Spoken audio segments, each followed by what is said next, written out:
एक नया स्टूडेंट जब गवर्नमेंट एग्ज़ाम का प्रिपरेशन करने के लिए शुरुआत करता है, तो उसको समझ में ही नहीं आता कहाँ से शुरू करें, माध्यम क्या हो, किसके पास जाएं। आज का पॉडकास्ट इसी थीम के साथ आगे बढ़ रहा है। मैं अमर सर यूट्यूब चैनल पर आप सबका स्वागत करता हूँ। नए स्टूडेंट्स को आज मैं गुरु मंत्र भी दूंगा। सबसे पहली बात यह है कि जब प्रिपरेशन आप शुरू करते हैं, तो आपको ये समझ में नहीं आता किस टीचर के पास पढ़ें, किस इंस्टीट्यूट में जाएं, किस वेबसाइट को फॉलो करें, किन बुक्स को पढ़ें। असल में आपको अपना प्रॉब्लम पता ही नहीं है। अगर आप किसी के पास जाते हैं, तो आप किस लिए आए हैं, ये तो आपको पता है नहीं, और इसीलिए आप इवैल्यूएट नहीं कर पाते। और जब आपको पता चलता है, तब तक काफ़ी देर हो चुकी होती है। इसका आंसर क्या है? इसका हल क्या है? मैं बताता हूँ। सबसे पहले, आप जिस एग्ज़ाम का प्रिपरेशन करना चाहते हैं, बैंक का, एसएससी का, रेलवे का, और इसके अंदर बैंक पीओ का, बैंक क्लर्क का, एसएससी, सीजीएल का, सीएचएसएल का, या आरआरबी, एनटीपीसी का, सबसे पहले उस एग्ज़ाम के प्रीवियस ईयर्स के क्वेश्चंस को देखिए। सिलेबस अब नहीं आते, पहले दिए जाते थे। तो अब सिलेबस वही है जो क्वेश्चन कहता है। उन क्वेश्चंस को आप देखें और उसको खुद से बनाने का प्रयास करें, बिना इस बात की परवाह किए हुए कि उसमें आपको समय कितना लगता है। टाइम आपको नहीं देखना है, आपको सिर्फ सॉल्व करना है। आपको ये पता चलेगा कि आपको समय ज़्यादा लग रहा है। आपको ये पता चलेगा कि किन सेक्शंस में आप बना पा रहे हैं, नहीं बना पा रहे हैं, ये तो शुरुआत है, ये तो सीखना है। कहाँ पर आपको अच्छा लग रहा है, कौन सी चीजें आ रही हैं, और दिक्कत कहाँ है। तब आपको अपनी खूबियों और कमजोरियों का एहसास होगा। तब आपको पता चलेगा कि आपका इंग्लिश में ग्रामर वीक है, या कॉम्प्रिहेंशन वीक है, या वर्ड पावर नहीं है, या फिर क्या कुछ है। रीजनिंग में, एनालिटिकल रीजनिंग में प्रॉब्लम हो रहा है, या फिर जनरल रीजनिंग में हो रहा है। कुछ रीजनिंग के पार्ट्स में आप बहुत अच्छा कर रहे हैं, पजल्स में आपको जरूरत है। करंट अफेयर्स में डेटा समझ में नहीं आता, इतने सारे डेटा रोज आते हैं, दुनिया भर के।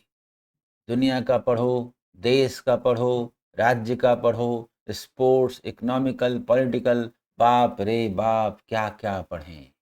ये जो विचार आता है, ये जो देखने का नजरिया है, समझ में आएगा कि इसको कैसे इजी वे में लिया जाए।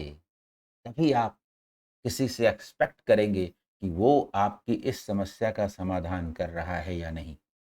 कहीं आप गए किसी चैनल पर, किसी वेबसाइट पर, किसी टीचर पर, और वो भी ढेर सारा डेटा दिए जा रहे हैं। हाउ टू लर्न नहीं पता, लर्न कर लो, याद कर लो। अरे भाई, मैं कंप्यूटर हूँ क्या, कैसे याद कर लूँ, कुछ तरीका तो बताइए। तब आपको पता चलेगा कि आप सामने वाले से क्या चाहते हैं। तब आप सही व्यक्ति को चूज कर पाएंगे, सही साइट को चूज कर पाएंगे, सही इंस्टीट्यूट को चूज कर पाएंगे। क्या पता सेल्फ स्टडी से खुद भी आप अपने प्रॉब्लम्स को सॉल्व करके खुद ही तैयारी कर पाएंगे। इसका जज करने लायक आप हो पाएंगे। मैथ्स में, जब तक आप सॉल्व नहीं करेंगे, कैसे पता चलेगा। आप सॉल्व करेंगे तो आपको लगेगा कि डेटा इंटरप्रिटेशन बड़ा मुश्किल है, कैसलेट डीआई समझ में नहीं आता कहाँ से आ गया। वर्ड प्रॉब्लम्स, एक चैप्टर का एक क्वेश्चन होता है, फिर कोई और चैप्टर आ जाता है, फिर कोई तीसरा आ जाता है। समझ में नहीं आता किसको याद रखें, किसको न रखें। पजल्ड हो जाते हैं। पहाड़ा याद करें, फॉर्मूला याद करें, करें क्या। शांत हो जाइए, एकदम शांत हो जाइए। कोई व्यक्ति जन्मजात विद्वान पैदा नहीं लेता, इसी दुनिया में वह विद्वान बनता है, हर आदमी सीखता है। इसलिए ये सोचना कि मेरा मैथ्स वीक है, ये तो सबसे पहले हार मान लेने वाली बात हुई। वीक तो हर आदमी का कुछ न कुछ होता है, उस वीक को ही तो स्ट्रांग करना है, इसीलिए तो पढ़ने जा रहे हैं। तो आप सबसे पहले प्रीवियस ईयर्स के मैथ्स के क्वेश्चन उठाइए और एक एक क्वेश्चन को देखिए, समझने का प्रयास कीजिए। कोई भी बेसिक बुक आप लेकर के उससे सॉल्व करने का प्रयास कीजिए। तो जो प्रॉब्लम है ना आपका, वो आपको समझ में आना चाहिए कि आपका प्रॉब्लम है। फॉर्मूला बहुत है, हैंडल नहीं होता, कैसे हैंडल करें? ये एक समस्या आई ना, तब आप समाधान के लिए किसी के पास जाएंगे। टेबल याद नहीं होता, कोई कैसे याद करे ये बता दे। चैप्टर का कॉन्सेप्ट समझे बिना क्वेश्चंस नहीं बनते। क्यों? क्योंकि एक चैप्टर में एक तरह का क्वेश्चन पढ़ते हैं, थोड़ी देर के बाद दूसरे टाइप का आ जाता है, थोड़ी देर के बाद तीसरे टाइप का आ जाता है। बाप रे बाप, इतना टाइप एक चैप्टर में, 30 से ज्यादा मैथ के चैप्टर, फिर रीजनिंग, फिर इंग्लिश। क्या क्या पढ़ें, क्या ना पढ़ें? यही सबसे बड़ी समस्या है न्यू स्टूडेंट्स की। उनको सही डगर पर जाना है, कैसे जाएं? इसके लिए आप अपने प्रॉब्लम्स को पहचानें, तभी सामने वाले टीचर या फिर सेल्फ स्टडी या फिर इंस्टीट्यूट या फिर कोई भी जिससे आप मदद लेंगे, आप समझ पाएंगे कि आप क्या मदद लेने के लिए उसके पास आए हैं। किसी स्टूडेंट से पूछिए, आप उस टीचर से पढ़ते हैं, उस इंस्टीट्यूट में पढ़ते हैं, उस साइट में पढ़ते हैं, वहाँ किस लिए गए हैं? तो ज़्यादातर स्टूडेंट को पता ही नहीं रहेगा कि वो गए किस लिए हैं। जब आपको पता ही नहीं है कि आप गए किस लिए हैं, आप अपने किस प्रॉब्लम्स को सॉल्व करने के लिए गए हैं, तो फिर वहाँ पाएंगे क्या? प्रीवियस ईयर्स के क्वेश्चन उठाइए, आपको समझ में आएगा कि चैप्टर का कॉन्सेप्ट मूल है, फॉर्मूले का अपना महत्व है, लेकिन फॉर्मूले को रटा नहीं जाता।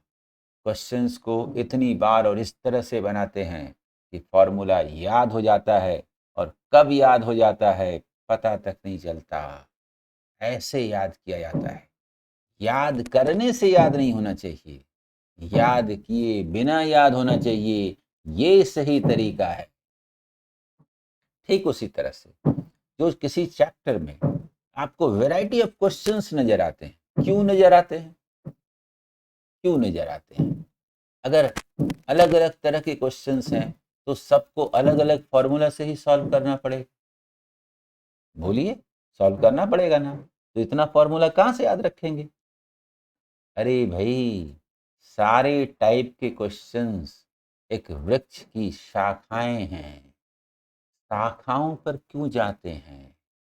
एक शाखा से कई शाखाएं निकलती हैं, ब्रांचेस, उनसे फिर कई ब्रांचेस निकलते हैं। अरे आप जड़ की ओर आइए, उस पेड़ के नेचर को समझ लीजिए, शाखाएं समझ में आ जाएंगी।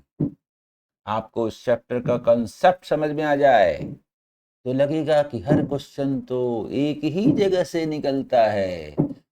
जिस दिन ये लगने लगा, उस दिन विजय है, और यही सही पैमाना है। जिस दिन सारा चैप्टर सामने आंखों के आगे आकर के दिखने लगे कि इसे हम एजेस कहते हैं, इसे हम परसेंटेज कहते हैं, वो देखिए वहां टाइम एंड डिस्टेंस खड़ा है, वो देखिए वहां टाइम एंड वर्क खड़ा है, सामने डीआई है, पीछे कैसलेट्स हैं, वो पूरी दुनिया आपके इर्द गिर्द है और आप उसके बीच में हैं, और आपको सारे चैप्टर्स, उसका कंसेप्ट, उसका डेफिनेशन दिखाई दे रहा है, मैथ्स दिखता है। जिस दिन ये हो गया, चाहे वो सेल्फ स्टडी से हो जाए, अपने फ्रेंड के हेल्प से हो जाए, पेरेंट्स के हेल्प से हो जाए, टीचर के हेल्प से हो जाए, इंस्टीट्यूट या साइट के हेल्प से हो जाए, यही सही तरीका है। असल बात यह है कि आप किसी की न सुनिए, अपने मन की सुनिए। मन सही राह दिखाएगा। आप खुद जज करें कि हर गुजरते दिन के साथ आपके अंदर चेंज आ रहा है कि नहीं। आपको जिस रास्ते पर जाना है उस रास्ते पर एक कदम आगे बढ़े या नहीं। दिन गुजर गया, रात में आप अपने आप से पूछिए कि सुबह से अभी तक हमने कुछ नया सीखा कि नहीं, या फिर सीखे हुए की प्रैक्टिस की कि नहीं। नया सीखना और प्रैक्टिस करने से सीखना, दोनों में ज़्यादा अंतर नहीं है। प्रैक्टिस करने से जो आप सीखे हैं नए रूप में आँख के सामने आता है। इसलिए जितनी ज़्यादा प्रैक्टिस करेंगे और जितना ज़्यादा हर गुजरते दिन के साथ आप अपने अंदर चेंज देखेंगे, उतना ज़्यादा आप आगे बढ़ रहे होंगे। कभी कभी सामने मंजिल होती है, बहुत दूर लगती है। मंजिल को देखकर हम दौड़ने लगते हैं, और जब मंजिल को देखकर दौड़ते हैं तो मंजिल जल्दी नजदीक नहीं आती और हम थक जाते हैं। मनमोहन सिंह बनिए। उन्होंने कभी नहीं सोचा था कि मैं भारत का प्राइम मिनिस्टर बनूंगा। बहुत बड़ा एग्जाम्पल है डॉक्टर मनमोहन सिंह। उन्होंने कभी भी पोस्ट को सामने नहीं रखा, वो टारगेट सामने नहीं रखा। उन्होंने अपना कर्म किया। यही कर्म उन्हें आरबीआई के गवर्नर तक ले गया, फाइनेंस मिनिस्ट्री तक ले गया, और आखिरकार वो भारत के प्राइम मिनिस्टर भी बने। उन्होंने कभी पद नहीं चाहा। उन्होंने वही किया जो उनके सामने आया, और उसको पूरे तल्लीनता के साथ किया, मन लगा करके किया। हर स्टेप पर वो आगे बढ़ते चले गए। कब मंजिल मिल गई सोचिए। डॉक्टर मनमोहन सिंह, जिन्होंने प्राइम मिनिस्टर बनने के लिए कभी सोचा तक नहीं था, वो प्राइम मिनिस्टर बन गए। और राजनीतिक तौर पर मैं नहीं कह रहा हूं, प्लीज इसको मत लीजिएगा। और लालू प्रसाद यादव, जिनका कहना था कि एक दिन ही प्रधानमंत्री की कुर्सियां तो हम लेके रहेंगे, जेल चले गए। दो दो एग्जाम्पल आपके सामने है, दो एग्जाम्पल सामने है। जिसने प्राइम मिनिस्टर बनना चाहा, बन नहीं सका, क्योंकि कर्म उधर नहीं ले जाते थे। और जिसने प्राइम मिनिस्टर बनना नहीं चाहा, कर्म किया, डॉक्टर मनमोहन सिंह, वो भारत के प्रधानमंत्री बने। मैंने सिर्फ एग्जाम्पल के तौर पर ये दो एग्जाम्पल दिए हैं, आपको सही रास्ता दिखाने के लिए। राजनीतिक रूप से मुझे इस पर कोई कमेंट नहीं करना।